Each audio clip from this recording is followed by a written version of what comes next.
Bonjour tout le monde, aujourd'hui je vais vous présenter un outil de diagnostic des compétences entrepreneuriales des élèves.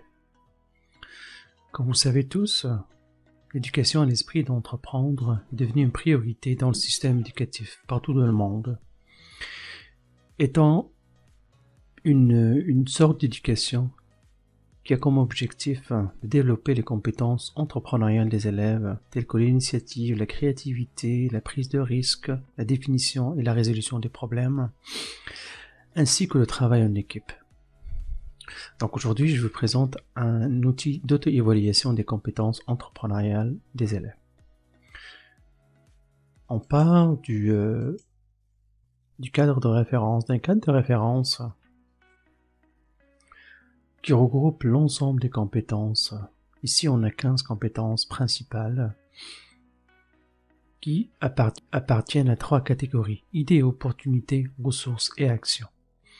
Au total, on a 15 compétences. Comme on a dit, l'objectif est de développer ces compétences chez les élèves. Le problème et l'enjeu, dans ce cas-là, c'est de résumer cet ensemble d'énoncés en un nombre restreint, en gardant la pertinence et le sens.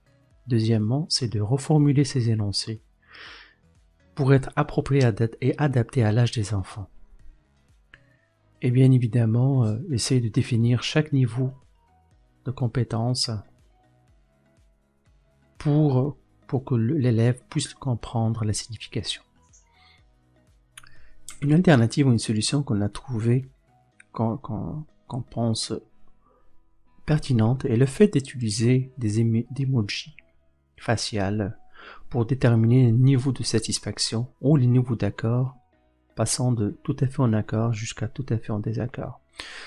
Deuxièmement, c'est de poser des questions accompagnées d'images qui vont illustrer nos questions, qui vont faciliter la compréhension des questions.